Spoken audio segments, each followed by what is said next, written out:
noite a todos, é com muita alegria que estamos aqui para mais um Evangelho Online do Centro Espírita Esperança aí. Eu sou a Tânia, né, meus amigos, e todas as segundas-feiras nós estamos aqui. E nesse mês, né, que a gente comemora o nascimento do nosso querido Mestre Jesus, nos traz mais alegria, né? Parece que a gente fica mais assim pertinho um do outro, né?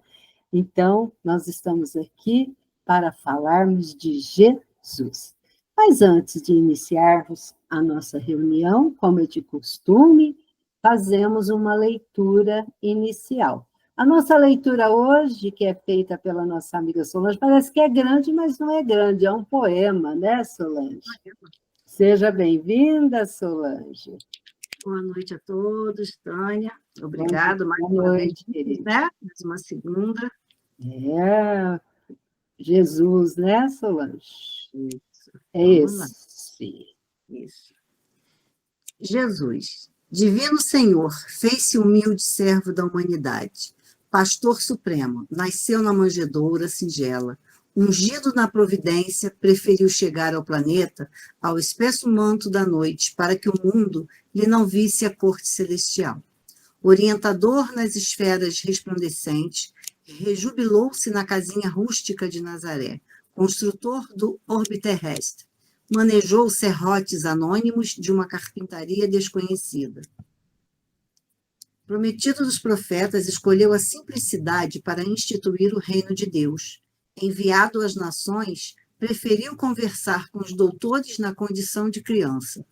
Luzeiro das almas, consagrou longos anos à preparação e à meditação, a fim de ensinar às criaturas o caminho da redenção. Verbo sagrado do princípio, submeteu-se à limitação da palavra humana para iluminar o mundo. Sábio dos sábios, valeu-se de pescadores pobres e simples para transmitir aos homens a divina mensagem. Mestre dos mestres, utilizou-se de cátedra da natureza entre árvores, acolhedoras e barcos rudes, disseminando as primeiras lições do Evangelho renovador. Majestade celeste, conviveu com infelizes e desalentados da sorte. Príncipe do bem, não desdenhou as vítimas do mal, amparando mulheres desventuradas e sentando-se à mesa de pecadores e envelhecidos. Instrutor de entidades angélicas, andou com a multidão de leprosos, estropiados e cegos de todos os matizes. Administrador da terra, ensinou o respeito a César, consagrando a ordem e santificação à hierarquia. Benfeitor das criaturas, recebeu a calúnia, o ridículo, a ironia, o desprezo público, a prisão dolorosa e o inquérito descabido. Amigo fiel, viu-se sozinho no extremo testemunho. Juiz incorruptível, não reclamou contra os falsos julgamentos de sua obra. Advogado do mundo, acolheu a cruz injuriosa.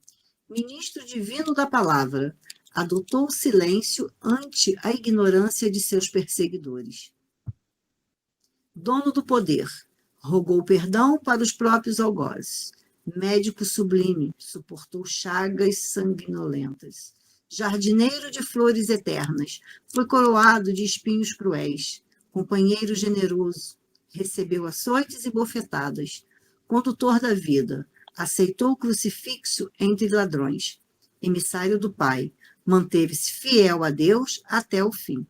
Mensageiro da luz imortal, escolheu o coração amoroso e renovado de Madalena para espalhar na terra as primeiras alegrias da ressurreição. Mordomo dos bens eternos, em precisando de alguém para colaborar com os seus seguidores sinceros, busca Saulo e Tarso, o perseguidor, e transforma-o num amigo incondicional. Coordenador da evolução terrestre, necessitando de trabalhadores para as missões especializadas, procura as Ananias da fé, os Estevãos do trabalho e os Barnabés anônimos da cooperação. Missionário infatigável da redenção humana, foi sempre e ainda é o maior servidor dos homens de todos os tempos e civilizações da Terra. Recordando o Mestre Divino, convertamo-nos ao seu Evangelho de amor, para que a luz nasça na manjedoura de nossos corações pobres e humildes.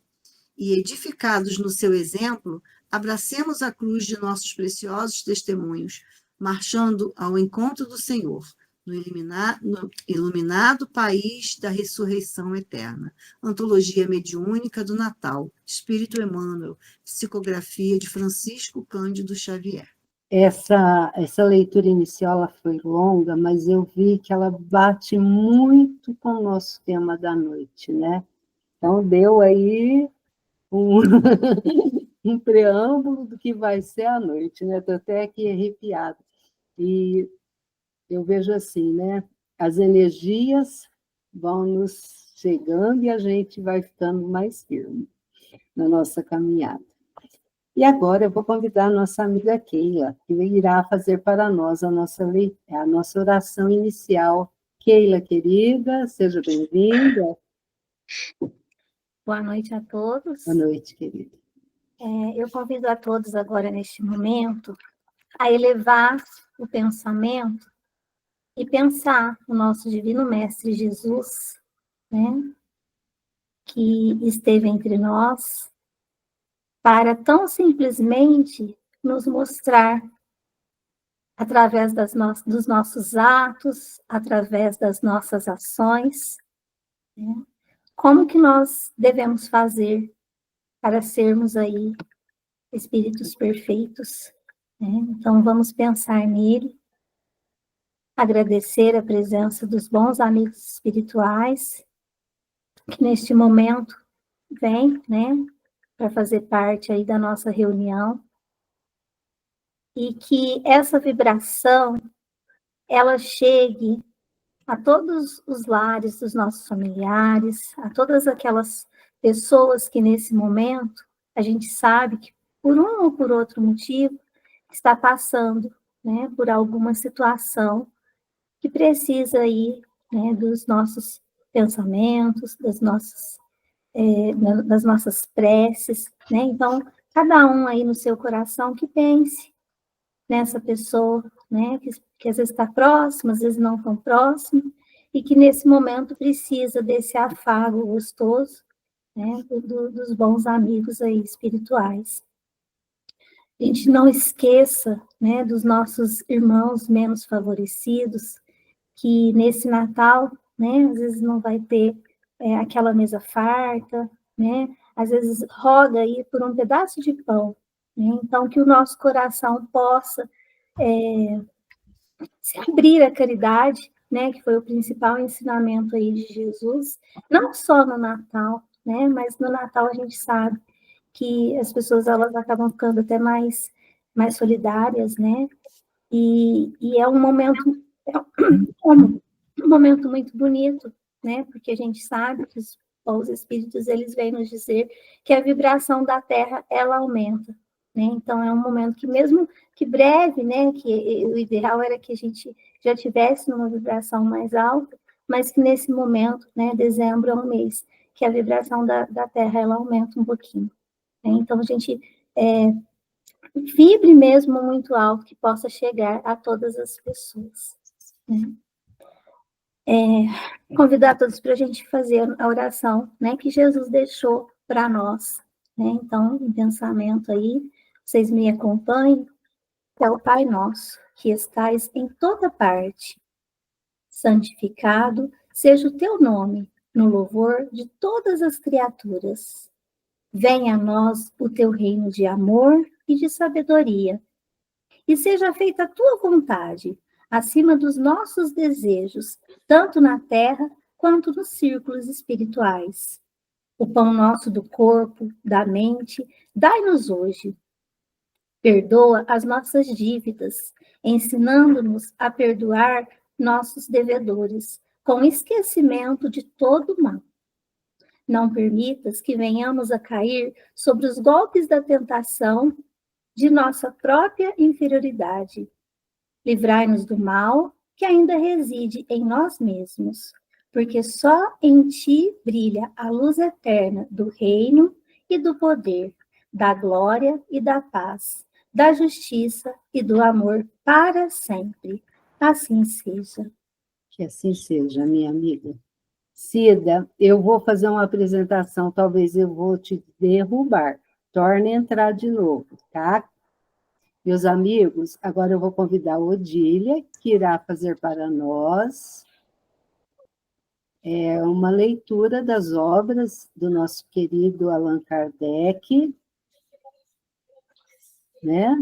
Tá certinho aí, pessoal? Certinho, Odília? Certinho. Boa noite a todos. Boa noite, querida. Vamos lá. Minhas palavras, que não são minhas, Não não passará. passarão. Item 26. As palavras de Jesus não passarão, porque serão verdadeiras em todos os tempos. Seu código moral será eterno, porque contém as condições do bem que conduz o homem ao seu destino eterno. Mas será que as suas palavras chegaram até nós, puras de toda mistura e de falsas interpretações? Será que todas as seitas cristãs absorvem o seu significado? Nenhuma delas terá distorcido o seu verdadeiro sentido em consequência dos preconceitos e da ignorância das leis da natureza? Nenhuma delas faz das palavras de Jesus um instrumento de dominação para servir à ambição e aos seus interesses materiais, um degrau não para se elevar ao céu, mas para se elevar na terra? Será que todas elas propuseram a prática das virtudes como regra de conduta da qual Jesus fez a condição expressa da salvação? Então, estão todas elas isentas de censuras que ele dirigiu aos fariseus do seu tempo? E, finalmente, todas elas são, tanto em teoria quanto na prática, a expressão pura da sua doutrina? Como a verdade é uma só, ela não pode ser encontrada em afirmações contrárias, e Jesus não pretendeu dar um duplo sentido às suas palavras. Então, se diferentes seitas se contradizem e se umas consideram verdadeiro aquilo que a outra condena como heresia, é impossível que todas elas estejam com a verdade. Se todas tivessem aprendido o sentido verdadeiro do ensinamento evangélico, elas teriam se achado no mesmo terreno e não existiriam seitas. O que não passará é o verdadeiro sentido das palavras de Jesus. O que passará é o que os homens construíram sobre o falso sentido que eles deram a essas mesmas palavras. Jesus, tendo por missão transmitir aos homens o pensamento de Deus, somente sua doutrina pura pode ser a expressão desse pensamento. Por isso, foi ele que disse: toda planta que meu Pai Celestial não plantou será arrancada. Allan Kardec, A Gênese, os milagres e as predições segundo o Espiritismo. Capítulo 17, Predições do Evangelho. Muito bem. Outra mensagem aí, forte, né, meus amigos? E agora, nós vamos convidar a nossa amiga querida, né? Não só de doutrina, né? Ela sabe que ela mora aqui, ela tem um lugarzinho, igual os gatinhos, o gatinho dela, no meu coração, né, Sônia? Seja bem-vinda, querida. Com certeza. Eu falo que são os nossos irmãos que não nasceram na nossa casa, né? Sim. Mas a Tânia é uma querida amiga irmã de longa data, né, Tânia? Não, um pouquinho, né, Sônia? Um pouco, calma. Um pouquinho, não vamos dizer quantos, não diremos. Uhum. Então, minha amiga, fique à vontade, agora a sala é sua. Então, boa noite a todos e a todas, sejam todos muito bem-vindos à nossa reunião da noite, né, para estudo e reflexão sobre o Evangelho de Nosso Senhor Jesus Cristo. como as leituras, né, feitas pelas nossas companheiras, né, a Solange e a Odília, também complementando, né, esclarecendo, auxiliando a compreensão do nosso estudo da noite. A Tânia me chamou para falar, né, sobre Jesus, porque esse mês é o aniversário dele, e aí o tema que eu estou propondo, que eu preparei para nós refletirmos na noite de hoje, é vivendo com Jesus. Por quê? Porque muitas pessoas acham que o evangelho é uma coisa que está lá longe, né? É muito difícil trazer para o dia a dia, né? Será que é muito difícil trazer para o dia a dia? Será que não está passando da hora, que não é necessário vivenciarmos o evangelho no nosso cotidiano? Então, a minha proposta de hoje é esta, né? E aí eu fiz como tema Vivendo com Jesus. Então, é uma proposta para nós vivermos com Jesus. Pode passar, Tânia. Então, para nós começarmos, né, eu coloquei ali o mapa, né, onde Jesus nasceu em Belém. Belém é uma cidade da região de Judá, né? Então, aonde Jesus nasceu, eu pus lá a flechinha, né, a cidade de Belém. E do lado de cá é a cidade de Belém, né? Daqui a gente tá vendo a cidade lá em cima, né? A gente está vendo aqui do monte. Então, era modesta e significativa a aldeia de Belém de Judá. Mas ela, tão modesta, tão significativa, ela deveria receber aquele que é a luz do mundo e que viria à terra para que todos tivessem vida, e vida em abundância. Então, a proposta de Jesus é que todos nós tenhamos vida, e vida em abundância.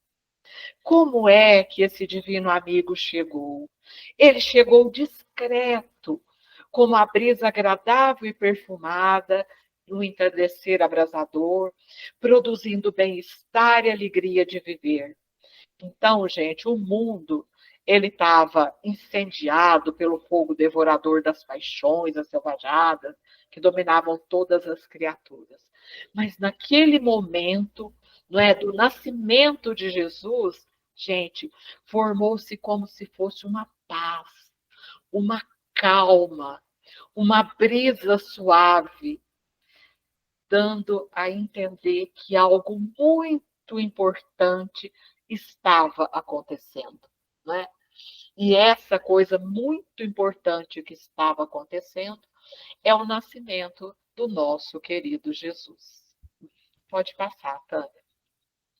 Soberba e desvarada, a sociedade e as nações exaltavam o poder transitório e submetiam-se à glória fúnebre das armas, não havendo lugar para amor e nem para fraternidade.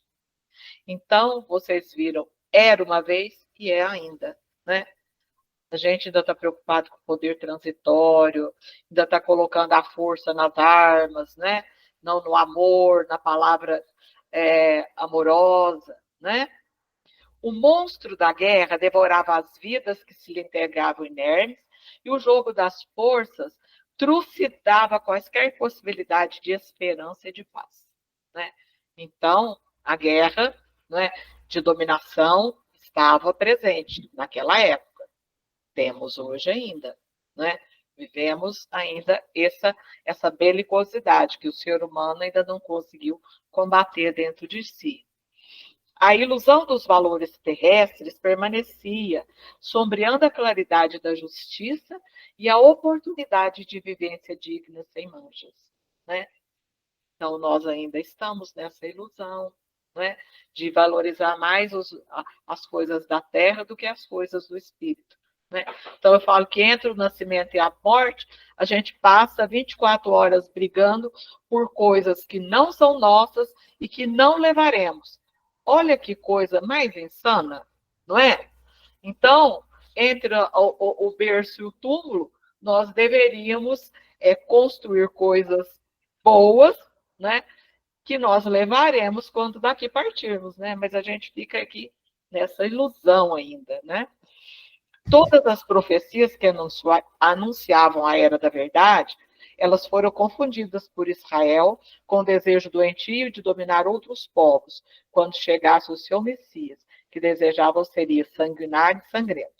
Então, o povo de Israel, né, eles, durante muito tempo, eles foram dominados por outros povos, né?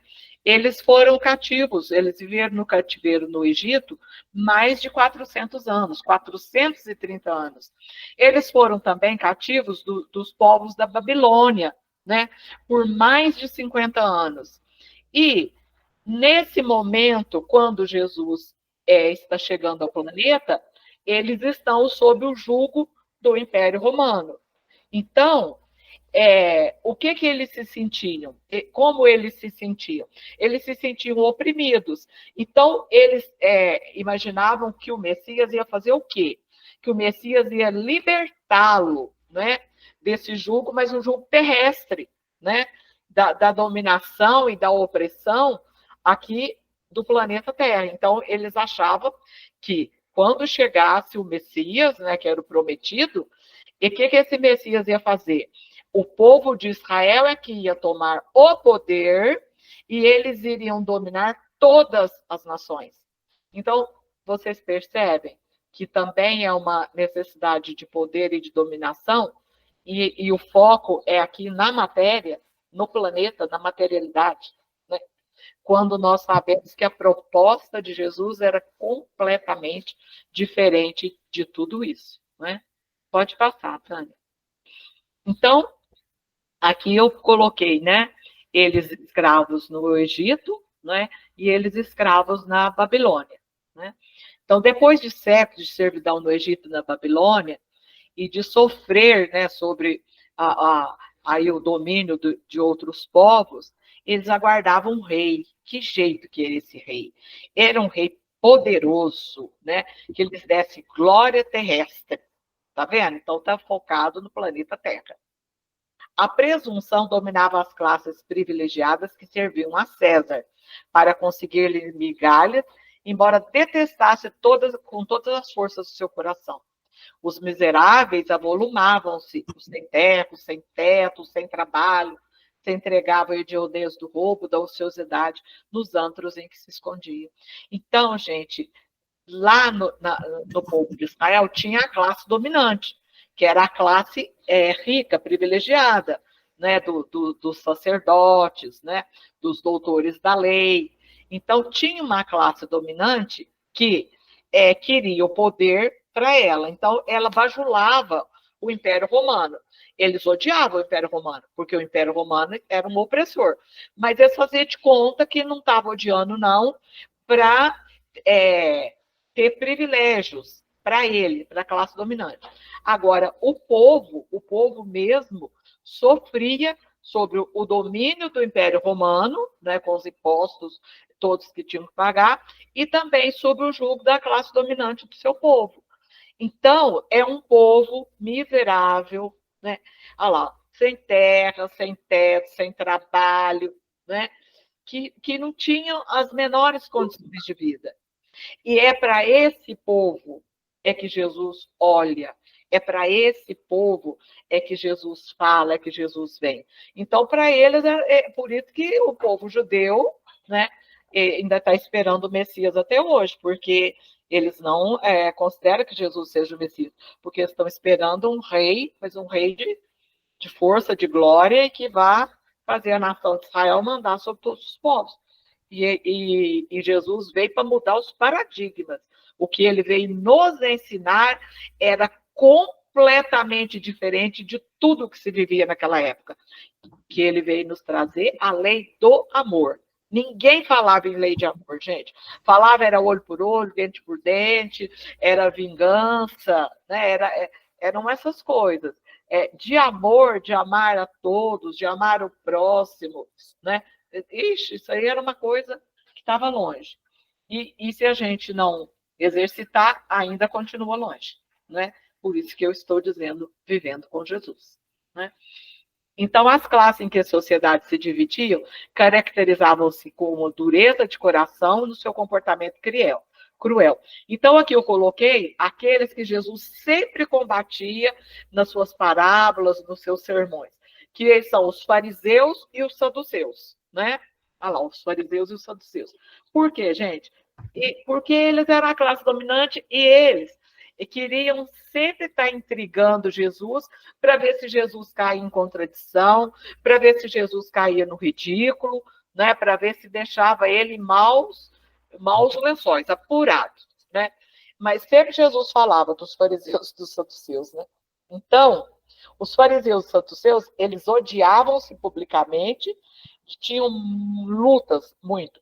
E ainda tinha, além dos fariseus, os saduceus, tinha os herodianos, né, que são os do rei Herodes, e os publicanos, que eles detestavam também, né?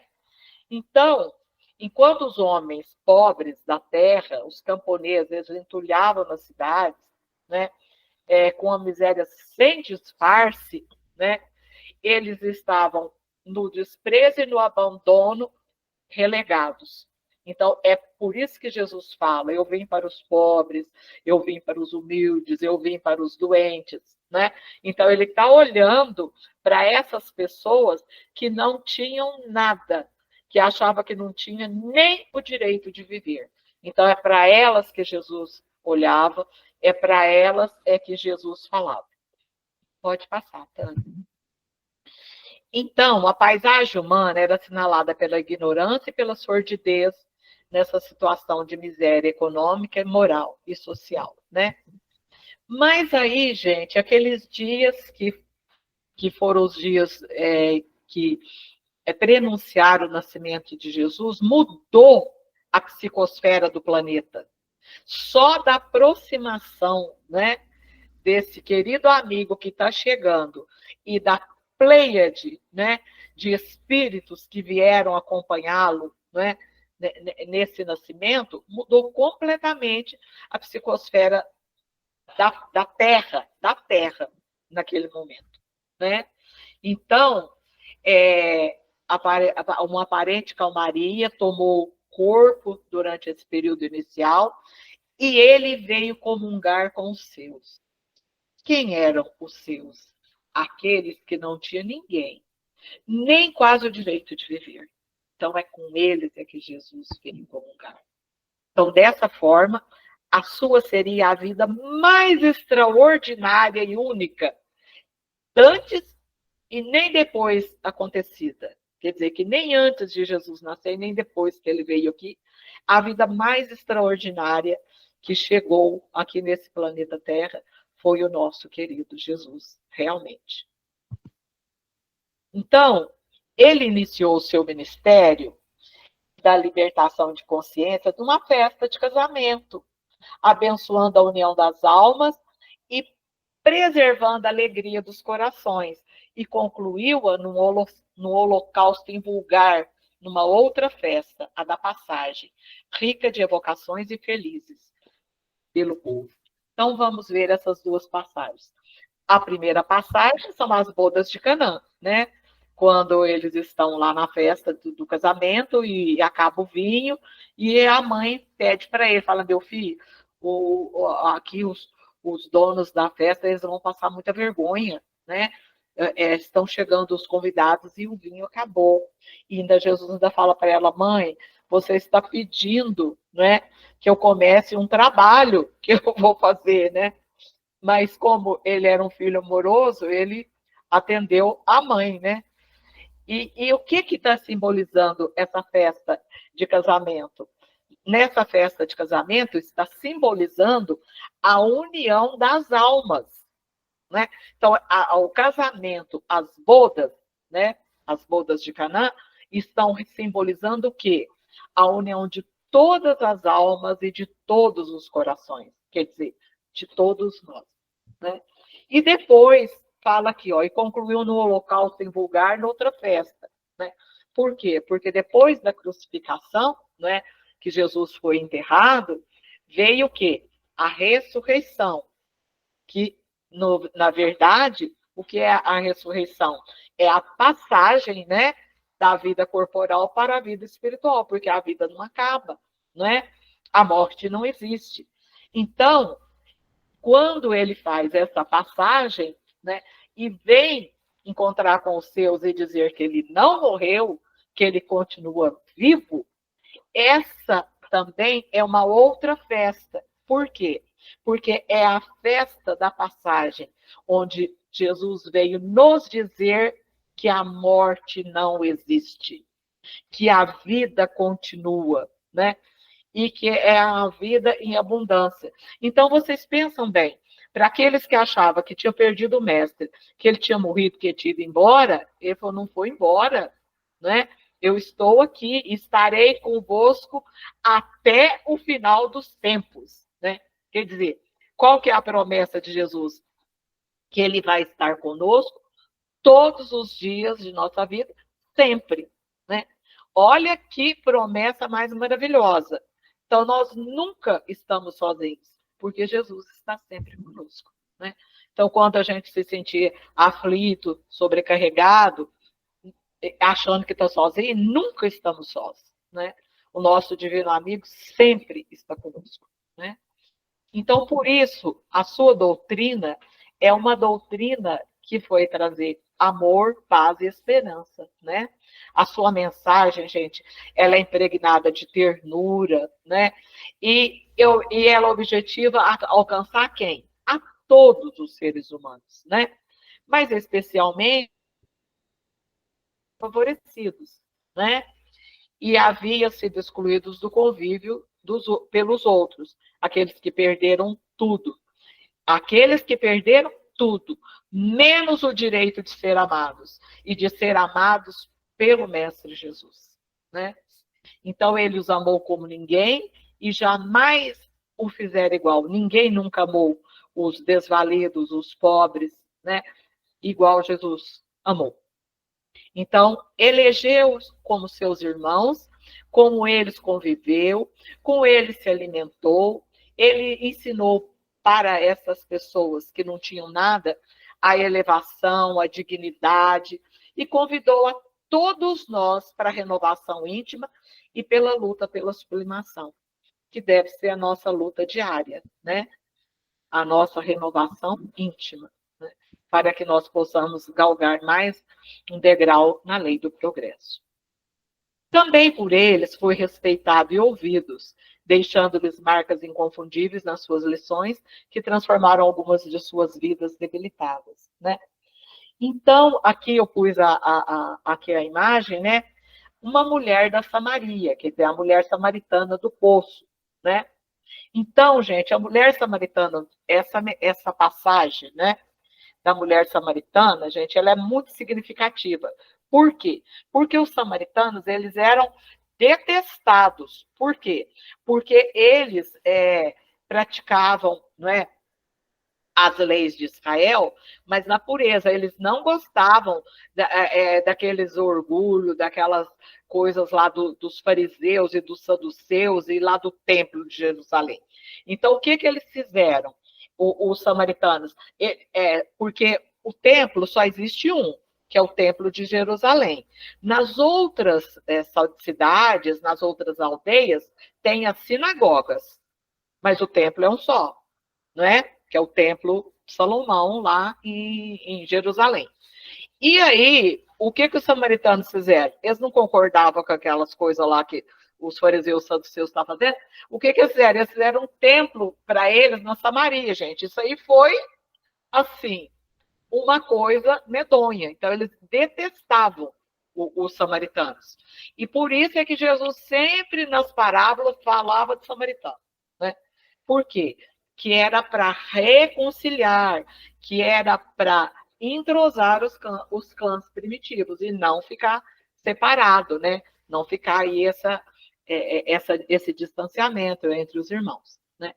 Então, quando ele chega no poço, né, e pede para a mulher da Samaria que está lá pegando água, mulher, dá-me de beber, aí ela quase morreu de susto. Por quê? Primeiro que um homem ou qualquer pessoa jamais ia se dirigir a uma mulher. Jamais. Era como se ela fosse invisível. Ninguém ia falar com ela. Agora, além dele falar com ela, ele ainda disse: mulher, dá-me de beber. Ainda pediu água para ela ainda, né? E aí ele falou para ela, né? Dê-me água de beber e eu te darei uma água que é a água da vida eterna, que nunca mais você terá sede, né? Que é a vida eterna, né? Então é uma coisa maravilhosa. Então ele fala, ele desvelou-se sabendo a inimiga. Por quê? Porque os samaritanos eram considerados inimigos, entendeu? E dela fez mensageira da fraternidade, numa tentativa de quê? Qual que era o objetivo? Era unir as pessoas, era unir os clãs. Porque quando ela chega lá e conta, né, que ele conversou com ela, que ainda falou ainda da água da vida eterna, né? Quer dizer, ele trouxe essa união, essa esperança. Pode passar, Tânia. A outra, que era profundamente perturbada, vivendo em conúbio com os espíritos obsessores, ele ofereceu as mãos gentis e transformou-a no exemplo edificante da propagadora das suas palavras, tornando a primeira pessoa a vê-lo redivivo além da morte. Então, ele está falando de quem? De Maria de Magdala. Agora, Maria de Magdala, gente, ainda é uma figura que ainda precisa ser muito pesquisada, muito estudada, porque o papel de Maria de Magdala junto aos apóstolos, sabe? E depois que Jesus parte e que ela vai continuar o apostolado, é muito significativo, gente. Não é dado visibilidade a ela porque ela é mulher, mas Maria de Magdala compreendeu profundamente a mensagem do Cristo e a proposta que ele veio trazer para nós. E aí, quando eles saem, né, para pregar a Boa Nova, a Maria de Magdala vai também. E ela vai para a região das Galhas, que hoje é a França. E lá ela prega o Evangelho de Jesus. Maria de Magdala, na França, ela é considerada a padroeira da França, né? E ela é muito respeitada lá, né? Então, ela é que leva para aquela região o Evangelho de Jesus, tá? Agora, outra. Olha aqui que foto mais linda, gente, que eu consegui, né? A uma dama rica e representativa da aristocracia do Império Romano, ele facultou o discernimento para prosseguir ao lado da família, ultrajada pela conduta do esposo irresponsável, tocando-a de tal maneira que ela não trepidou em dar-lhe a existência durante o terrível período de perseguição desencadeado por Nero. De quem que nós estamos falando? Nós estamos falando de Lívia Lentulus, né? Que é a esposa de Públio, que foi achincalhada, que foi acusada de adultério, né? Quando ela não era nada disso, quando ela não tinha feito nada de errado, né? E ela aguentou firme, né? Para poder deixar a sua família em pé. E quando da perseguição dos cristãos, né? Pelo imperador Nero, ela morre, né? No suplício pelo mestre. Essa aí é uma foto da Lívia, né? E outro momento, outra passagem importantíssima. Nicodemos, gente. Nicodemos, ele se sentava poderoso no Sinédrio. Então, eu falei para vocês do Templo de Jerusalém e agora eu vou falar do Sinédrio. O Sinédrio, o templo, ele tratava das coisas religiosas. E o Sinédrio tratava das coisas aqui da matéria. Então, das leis, da justiça, da organização da sociedade. Então, é onde estavam os doutores da lei. Por quê? Porque o Império Romano, ele mandava, quando ele subjugava um povo, ele queria os impostos, ele pegava as riquezas, ele pegava a cultura. Mas ele deixava o povo ali se organizar do jeito deles. Desde que eles dissessem que amava César, honrava César, não tinha importância, eles podiam viver do jeito deles, tá? Então, em Jerusalém tinha o templo e o sinédrio. E Nicodemos, gente, era um doutor da lei e que vivia lá no sinédrio, e ele ficou sabendo, então ia chegando lá as notícias, né, desse Jesus, do que esse Jesus estava fazendo, dos milagres, dos prodígios que ele estava fazendo, das coisas que ele estava ensinando, das boas novas. E aí Nicodemos se interessou de conhecer quem era esse Jesus. E aí ele pede uma audiência para Jesus.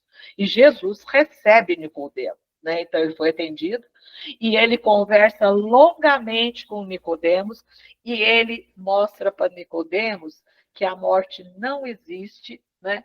E fala para Nicodemos sobre a reencarnação, né? Então Nicodemos também bebeu nas águas do mestre. Pode passar, Pedro. Jamais ele se absteve de ajudar a quem necessitasse, doando-se integralmente. De tal forma fazia com os miseráveis que era censurado por comer e beber com a ralé do lugar onde se encontrava, né? Todo mundo achava que lá é um absurdo, né? Ele comer e beber com as pessoas. Por quê? Porque os judeus, gente, eles tinham assim uma aparência de santidade. Então, por exemplo, tinha que lavar as mãos para comer. É claro que nós sabemos que lavar as mãos é norma de higiene e que combate muitas doenças. Mas no caso dos judeus, lavar as mãos significava o quê?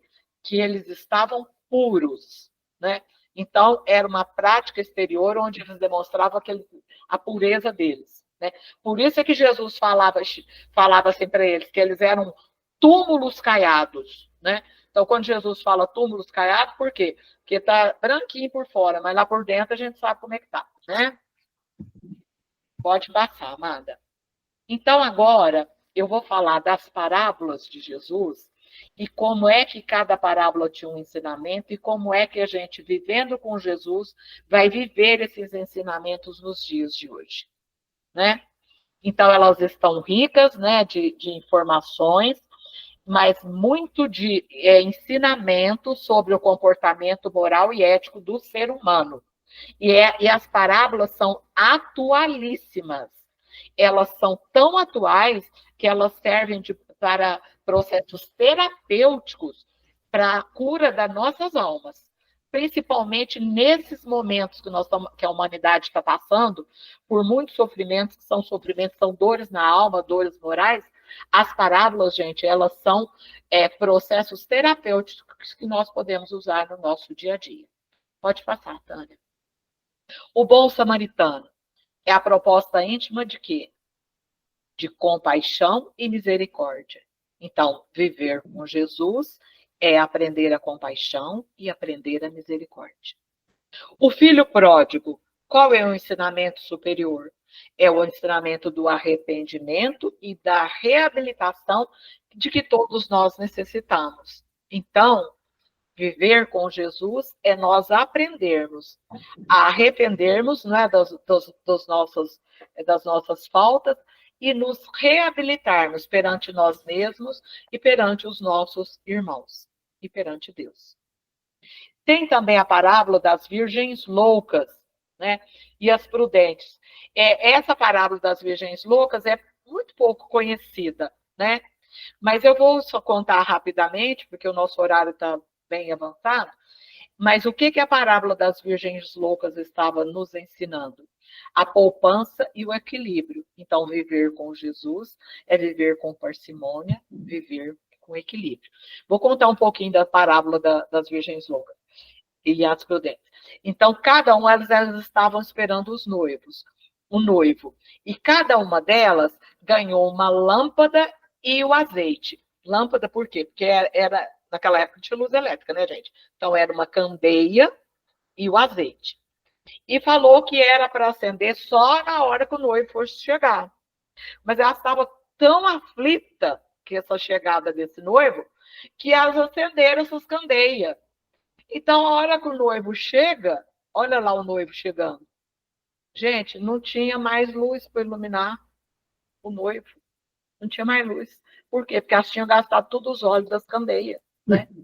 Então, aquelas que tinham guardado um pouquinho, elas conseguiram se iluminar e conseguiram ver o noivo. Então, é uma parábola que é pouco falada, mas depois, se vocês quiserem pesquisar, sabe, sobre a parábola das virgens loucas, mas o que é o ensinamento para nós? É que nós devemos todos os nossos recursos, tratar com equilíbrio e com poupança, né? Não gastar tudo. E a parábola da figueira seca, né? A figueira que secou. E nos ensinando o quê? Que nós não somos figueiras secas, que nós devemos ser produtivos no exercício do bem, né? Então, a produtividade vai nos levar ao exercício do bem. Então, viver com Jesus é aprender a ser produtivo e exercitar o bem. Comungou com a família de Zaqueu, publicano, detestado, que nunca mais o esqueceu, né? Então, aqui, gente, a história do Zaqueu, nós tivemos aí o segundo Conesp Fran, né? E a Larissa Chaves, ela, quem assistiu o Conesp Fran, viu a palestra da Larissa, e também está no YouTube, depois, se vocês quiserem ver. A palestra dela foi sobre Zaqueu. E ela veio nos ensinar o quê? Que a questão do Zaqueu é a questão do pertencimento. O que é a questão do pertencimento? Todos nós temos necessidade de pertencer a uma família, a um grupo de amigos, a um lugar, né? E o Zaqueu, gente, ele não tinha pertencimento nenhum. Aí, quando ele ficou sabendo que tinha um mestre que acolhia a todos, gente, ele queria muito chegar perto desse mestre. Que será que esse mestre ia aceitá-lo? Será que ele poderia pertencer a esse grupo de amigos desse mestre? Né? E aí ele sobe no sicômoro, o sicômoro que o Zaqueu subiu está lá até hoje, hein, gente, lá na Palestina. E ele fala, Zaqueu, desce daí, que hoje eu vou vir na sua casa. Então, o Zaqueu sentiu o quê? Pertencimento. Por quê? Porque o judeu não gostava dele porque cobrava imposto. Ele era judeu, mas nenhum judeu gostava dele. Agora, o romano também não gostava dele, porque ele era uma raça inferior. Também olhava ele com desprezo. Então, ele não tinha pertencimento nem dos judeus e nem dos romanos. Mas ele teve o acolhimento de Jesus. Então, gente, da gente lembrar desse acolhimento, né? Acolher todas as pessoas, porque às vezes na casa espírita, às vezes a gente esquece desse acolhimento, às vezes no nosso lar nós esquecemos de acolher os nossos familiares, os nossos entes queridos, e esse acolhimento é muito importante. Por quê? Porque todas as pessoas têm necessidade de pertencer, né? Depois ele demonstrou a Simão o leproso o que realmente interessa, quer dizer, o corpo dele estava coberto de lepra, mas o que valia era a dignidade e não as aparências enganosas. Então, para a gente olhar as pessoas além da aparência. Viver com Jesus é isso, né? E ele utilizou-se de Lázaro e das duas irmãs, né, Marta e Maria, para ensinar o quê? O significado do trabalho e a eleição do que é mais importante na vida. Então, viver com Jesus é nós sabermos que nós temos que trabalhar aqui para a nossa matéria, aqui no planeta Terra, mas nós não esquecermos que nós somos espíritos imortais e eternos e que nós devemos trabalhar para a vida do nosso espírito, né? Para a conquista das virtudes que vão fazer parte do nosso patrimônio espiritual. Então, ele sempre esteve a ensinar e a viver o ensinamento. Então, Jesus ensinava e Jesus vivia o que ele estava ensinando. É por isso que é tão forte a mensagem dele e é por isso que ela chegou até nós, ela está viva até hoje. Por quê? Porque tudo que Jesus falou, Jesus fazia, né? Então, Jesus era tremendamente coerente, falava e fazia, né? E o único título que ele aceitou foi o título de mestre. Por quê? Porque ele estava sempre a ensinar e a viver o que ele ensinava. Pode passar, tá? Jesus, ele permanece como o mais extraordinário ser que o mundo jamais conheceu, na condição de incomparável modelo para a humanidade. Então, Jesus é o nosso modelo, o nosso roteiro e o nosso guia, né? Então, possivelmente, nós o encontramos nas jornadas passadas, mas nós não lhe fomos fiéis, optando pelo mundo, né? Pelas ilusões do mundo. Então, viver com Jesus agora é a gente colocar em prática a boa nova do Evangelho. Pode passar. Então, assumimos o compromisso de mantê-lo vivo no coração das pessoas, mas nós confundimos as pessoas, deixando Jesus entronado nos tronos de ouro, nas igrejas, né, todas folhadas a ouro, cheia de riquezas. E Jesus não era nada disso, né? Jesus era muito simples, né? Ele era simples e nobre, e ele caminha anônimo entre as massas desvairadas, auxilia em silêncio e na ternura, abrindo portas para a conquista da plenitude. Vigilante, aguarda que lhe seja facultada a oportunidade de apresentar-se. Então, Jesus está entre nós, gente, em todos aqueles desvalidos que passam por nós e que, às vezes, nós fingimos que não estamos vendo, e como se eles fossem invisíveis. Então, eu pus essa imagem de Jesus. Observe bem, Jesus está à porta, né? Só que quem tem que abrir a porta somos nós, né?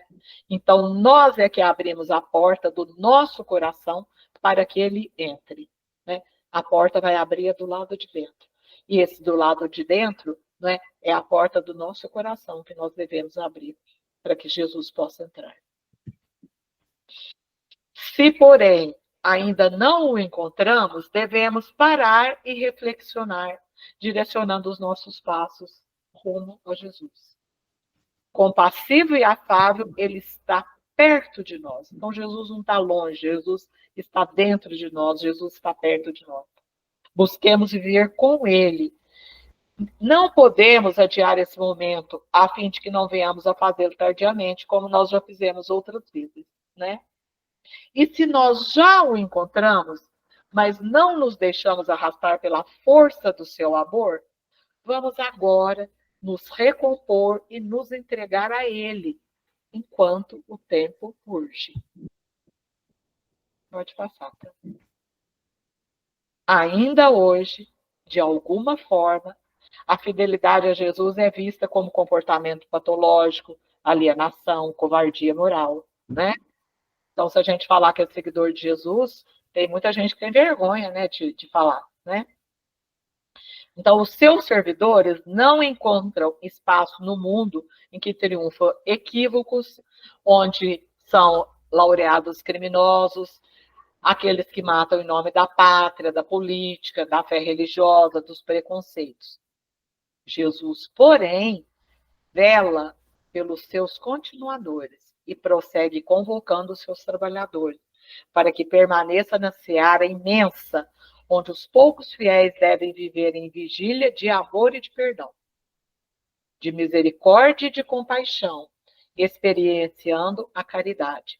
Então, o meu convite, vivendo com Jesus, é que nós possamos viver com ele na vigília do amor e do perdão, da misericórdia e da compaixão, vivendo a caridade.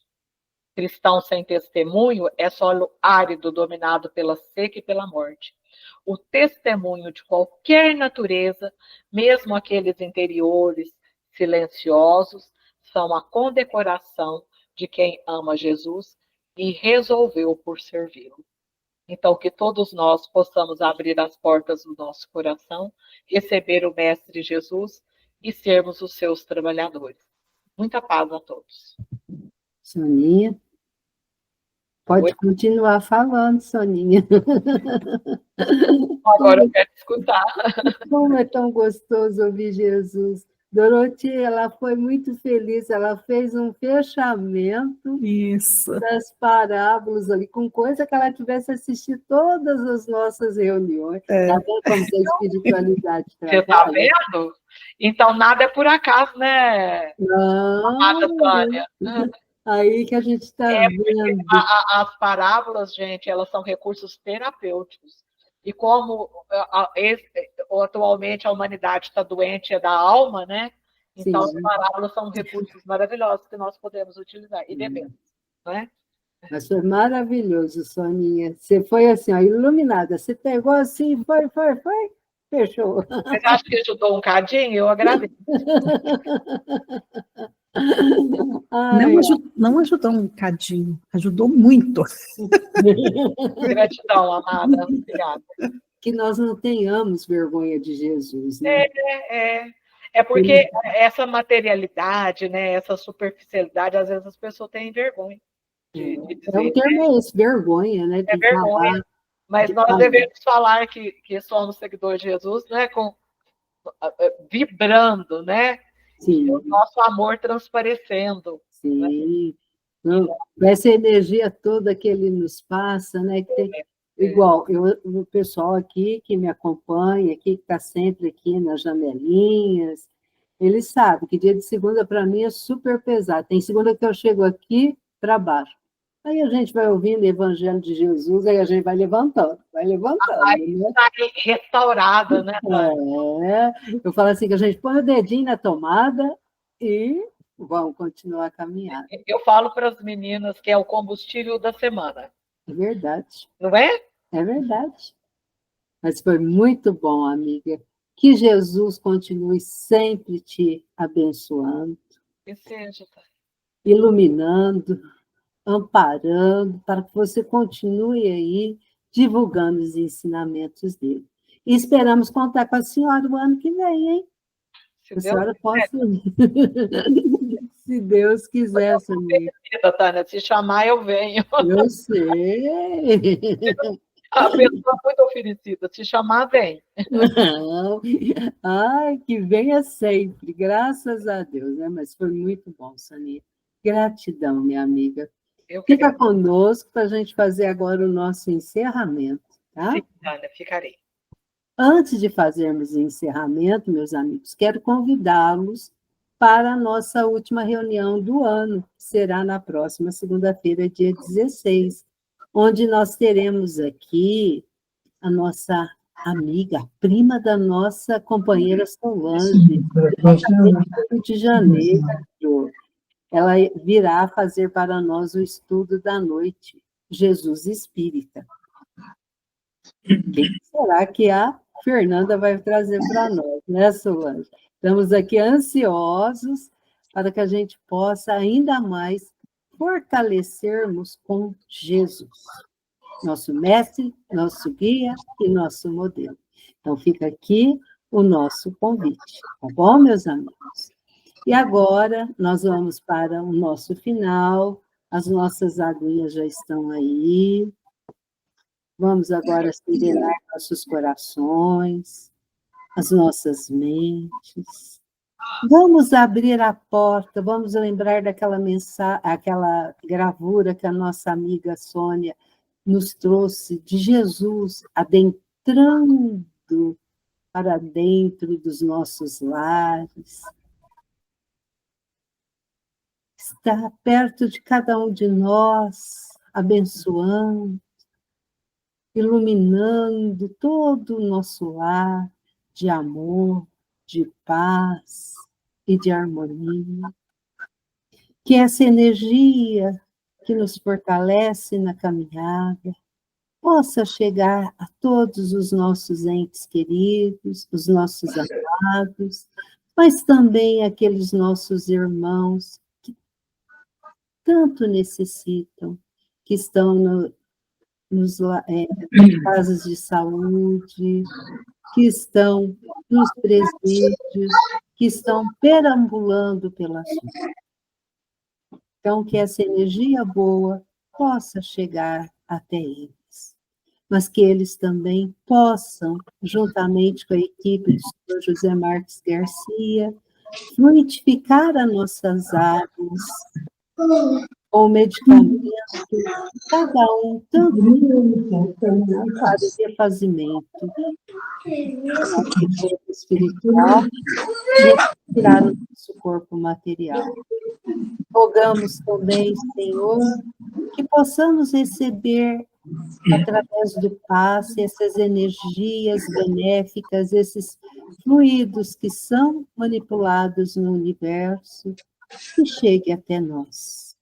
E que nós tenhamos sempre a confiança, nunca estamos sozinhos. Essa equipe maravilhosa, de bons amigos espirituais, até mesmo esses anônimos, que a gente nem tem ideia de quem são, estão nos amparando, nos assistindo e nos conduzindo para o caminho do bem, do amor e da fraternidade. Seu Adalto? Sim. Senhor Jesus, diante do Natal, que te lembra a glória na manjedoura, nós te agradecemos. A música da oração, o regozijo da fé, a mensagem de amor, a alegria do lar, o apelo à fraternidade, o júbilo da esperança, a bênção do trabalho, a confiança no bem, o tesouro da tua paz, a palavra da boa nova e a confiança no futuro. Entretanto, ó Divino Mestre, de corações voltados para o teu coração, nós te suplicamos algo mais. Concede-nos, Senhor, o dom inefável da humildade para que tenhamos a precisa coragem de seguir-te os exemplos. Que assim seja. Que a paz do nosso Mestre Jesus esteja sempre em nossos corações. Que assim seja. Muito obrigada, meus amigos. Soninha, gratidão infinita. Um abençoado Natal para você e seus entes queridos, viu, minha amiga? Um ano novo de muita paz e de harmonia, viu? E gratidão. E aos nossos amigos que estão aqui na janelinha, os que nos assistirão posteriormente, até a próxima semana. Um beijo no coração e fiquem com Jesus.